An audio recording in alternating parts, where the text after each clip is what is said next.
suis également honorée d'être présente à cet important forum et je tiens vraiment et sincèrement à féliciter Madame Souad Mkawi et Monsieur Hassan Alaoui et leurs équipes pour le travail, j'imagine, colossal pour arriver à nous réunir tous ensemble ici, dans nos provinces du Sud, dans notre Maroc.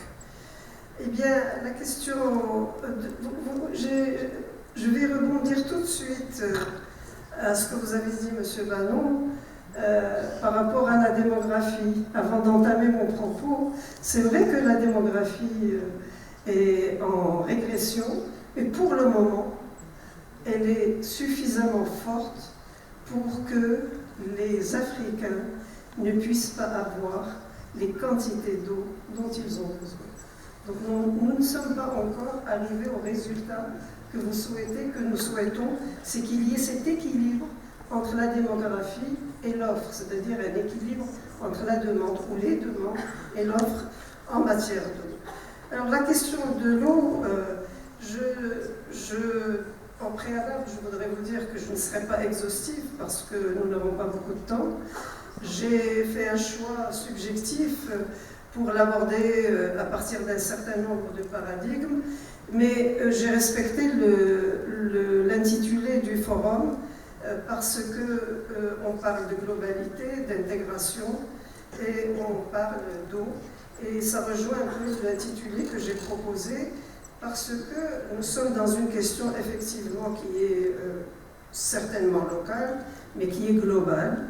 Et nous parlons d'une question qui nécessite de revisiter la gouvernance en continu parce que c'est une question qui est en permanent renouvellement.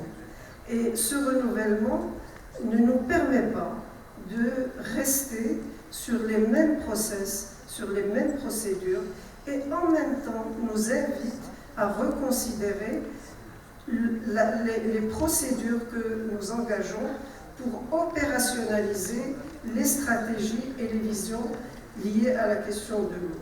La question de l'eau d'abord est en lien, et je ne veux pas rajouter de la crise à la crise, mais je suis obligée, parce qu'aujourd'hui nous vivons une crise de l'eau, et cette crise de l'eau, c'est vrai que le Maroc est un pays de rareté, aride, semi-aride, que nous avons connu plusieurs crises. Mais ce qui est différent en ce moment, et cela est très important, c'est que cette raréfaction est un impact ou l'un des impacts du changement climatique, et c'est pas cela qui est grave. Ce qui est grave, c'est qu'aujourd'hui tout le monde accepte le changement climatique, mais nous ne savons pas comment il va être, comment ça va avoir, quel type d'implication ce changement climatique va avoir, ni quand. Donc, en plus de la rareté, nous vivons des incertitudes. Et gérer l'incertitude, en même temps que gérer la crise, ce sont quand même deux questions très difficiles. Rajouter à la complexité de la question de l'eau, au fait que ce soit une question transversale, au fait que ce soit une question intersectorielle, et qu'aujourd'hui, on ne peut plus la traiter selon l'offre, mais qu'il faudrait la traiter à partir des usages, à partir des demandes, lesquelles demandes augmentent et se diversifient, et qu'il faille aussi la traiter à partir de l'humain. Et oui. Et on a beaucoup parlé aujourd'hui, mais je n'ai pas entendu le mot in fine, tout ce que nous le faisons pour la personne humaine. Et donc, ramener nos débats à l'humain est une question aussi centrale. D'ailleurs, bon, je ne vais pas m'attarder sur ça, la Constitution marocaine reconnaît le droit à l'eau. Le droit à l'eau est reconnu au niveau international. On n'est plus au stade de l'incantation, on est au stade de la consécration.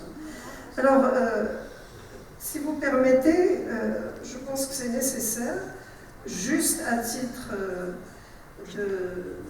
d'information, je sais que l'auditoire qui est ici connaît la question, je voudrais simplement donner quelques chiffres sur l'état des lieux, parce que Excusez-moi.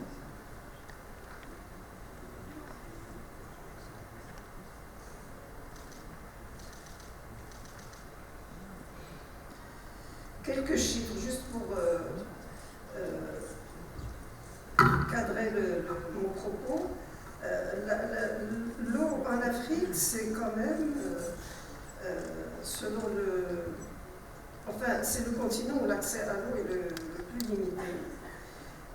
La demande en eau douce dépasse les ressources disponibles. Bon, évidemment, il y a une égale répartition spatiale, temporelle, etc., et territoriale.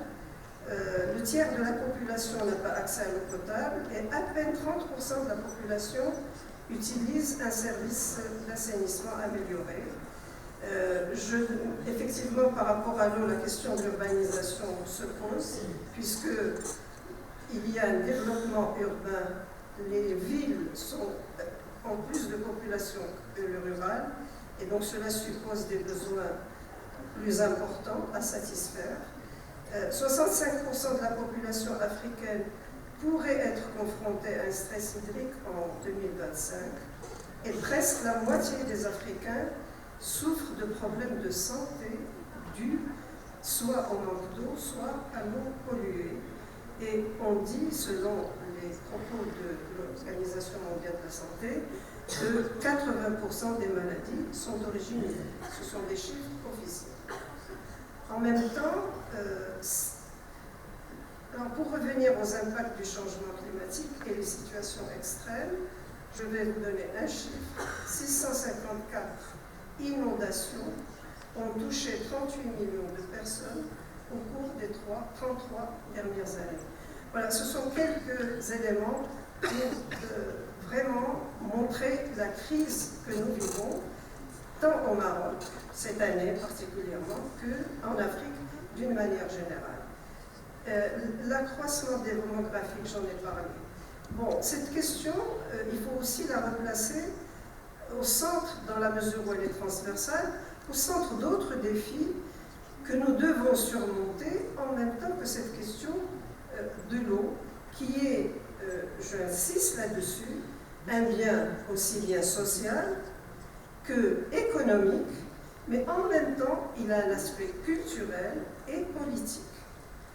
La géopolitique de l'eau, j'y viendrai tout à l'heure, est aujourd'hui une discipline nouvelle et les éléments qui se rapportent à l'Afrique nous le confirmeront. Alors évidemment, au-delà de ce que je viens de dire, il y a le lien avec la sécurité alimentaire, avec l'énergie, l'eau pour l'énergie et l'énergie pour l'eau, et un élément que nous n'avons pas du tout abordé toute la journée, c'est que l'un des impacts aussi du changement climatique, qui est dû en Afrique à la détérioration de l'environnement, c'est la migration.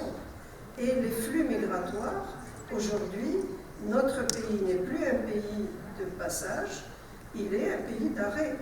Et cette question est fondamentale. Et à l'horizon 2050, les chiffres qui sont annoncés sont de l'ordre de 200 millions. Évidemment, il y a la migration économique, mais à l'intérieur de cette migration, il y a cette nouvelle catégorie de migrants qui sont les migrants climatiques. Et cela est bien documenté par des rapports officiels, et y compris un rapport de la Banque mondiale. Évidemment, il y a donc l'équité sociale, la santé, les technologies. L'eau a besoin de technologies. Donc la question de l'eau, on l'aborde à partir de 3 éléments. Il y a tout ce qui relève des infrastructures, il y a aussi les éléments reliés au système d'information, aux données, etc. Et puis ensuite, tout ce qui est réglementaire, institutionnel, et qui relève donc de la gouvernance, y compris le financement. Et puis, il y a ce qu'on appelle aujourd'hui la paix et la géostratégie. Alors, l'Afrique se caractérise... Dans le monde, il y a, d'après les chiffres officiels, 275 bassins hydrographiques partagés entre 2 ou plusieurs États. L'Afrique en a 63. 17 seulement bassins hydrographiques ont un mécanisme de gestion partagée de l'eau. Ça veut dire que tous les autres sont des points de conflit potentiels. Et c'est pour cela que je voudrais relier la question de l'eau à la prospérité également, mais aussi à la sécurité. Et là, je voudrais rappeler un des derniers discours de Sa Majesté le Roi, que Dieu le glorifie, à l'ouverture du Parlement de 2019, où il avait reconnu de manière expressément reconnu que la question de l'eau, parmi les ressources naturelles, est prioritaire et que cette question a un lien avec la sécurité. La sécurité, elle est aussi bien interne, mais qu'elle est aussi entre les États. Et lorsque nous analysons la géographie de l'Afrique avec ses 63 bassins hydrographiques, 17, je disais, sont pourvus d'un mécanisme de gestion, et bien tous les autres sont des points de conflit potentiels. Donc une fois que j'ai dressé ce tableau qui n'est pas très heureux, il y a quand même des points d'optimisme. Et c'est ça ma proposition aujourd'hui. Et c'est pour cela que j'ai choisi de parler de la gouvernance. Je pense que pour faire l'Afrique devrait peut-être, c'est un peu prétentieux, mais je vais quand même partager mon idée, peut-être choisir un secteur et en faire son projet commun. Et je pense que l'eau pourrait être ce projet commun. Pourquoi? Parce que d'abord, les INDC, à la veille de la COP22, avaient montré que tous les pays africains avaient classé la question de l'eau comme question prioritaire, suivie de l'agriculture, puis de la santé. Et donc les liens sont effectivement très importants. Donc cette question de demande de la part des pays est une demande exprimée à l'occasion de la COP. Deuxièmement, ce qui est intéressant, c'est qu'il y a des efforts qui sont faits à partir de 2002-2003 dans une mise en place de structures africaines qui travaillent dans la question de l'eau. En 2002, il y a eu la constitution de ce qu'on appelle le Conseil des ministres de l'eau, l'AMCO, qui est quand même un organisme qui se réunit régulièrement et qui a tracé une vision de l'eau. Donc l'Afrique, alors tous les pays ne sont pas dedans, suivant les régions. Il y a encore ce genre de choses à régler. Tout à l'heure, on disait que la CEDEAO ne comprenait pas tous les pays, etc. Donc, avec cette mise en garde quand même. Donc il y a une vision importante. Cette vision va avoir comme fin 2025, mais qui cherche à faire de la coordination et de la mise en cohérence avec l'agenda 2063. Et si cette vision prend fin en 2025, eh bien nous avons le temps d'être dans une nouvelle vision avec ce besoin de l'Afrique d'être dans l'intégration et dans la mise en cohérence de ses politiques et de ses institutions. Ensuite, à part cela, il y a quelque chose de positif qui peut nous servir, c'est que lorsqu'on analyse le droit international, on est tous surpris de voir que Rio a donné lieu à deux conventions importantes, c'est la Convention cadre climat et la Convention cadre sur la biodiversité. Alors que pour le Sud, la question essentielle est l'eau. Donc il n'y a pas de convention dans le sens de Rio, c'est-à-dire une convention avec un mécanisme qui l'a fait évoluer. Sur l'eau, elle n'existe pas. Eh bien, il y a eu une convention en 1992 qu'on appelle la convention d'Helsinki, qui était réservée uniquement à l'Europe. Eh bien, grâce aux efforts, et puis tout de forum en forum, et puis quand même il y a des gens qui font du lobbying et qui travaillent derrière, cette convention a été ouverte à l'ensemble du monde. C'est depuis 2016.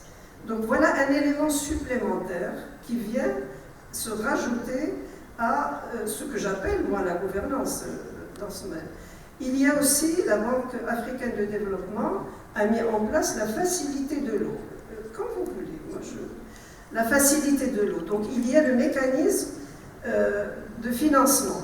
Donc lorsqu'on ramasse tout cela, on peut dire qu'il y a en gestation une véritable gouvernance africaine de l'eau qui est en train de se mettre en place et qui peut, si vous voulez, alors en plus de cela, ces mécanismes ont donné lieu à des véritables mesures, une directive pour la résolution des conflits, une directive relative à la manière de mettre en place des barrages, et puis il y a eu un véritable effort de la Commission des droits de l'homme et des peuples qui a produit un travail colossal qui s'appelle les lignes directrices sur le droit à l'eau et qui réellement est un grand progrès et qui va au-delà de la résolution des Nations Unies de 2010. Donc tout cela rassemblé nous donne des éléments préparatoires à un projet commun africain, parce que se mettre d'accord sur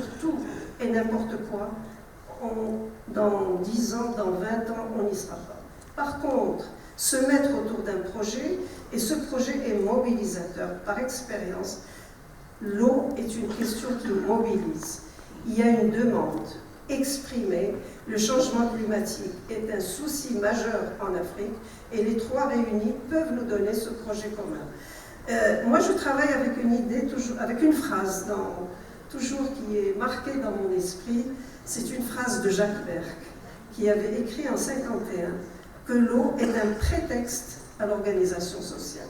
Mais en même temps, je n'oublie pas un livre que j'ai lu il y a une vingtaine d'années de Alvin Toffler, Guerre contre guerre, où il dit clairement il fait de la prospective, et on y est, que la guerre se fera par procuration ou elle sera sous-traitée, parce que dans les pays de démocratie, les démocraties ne supporteront pas d'avoir du sang dans leur population.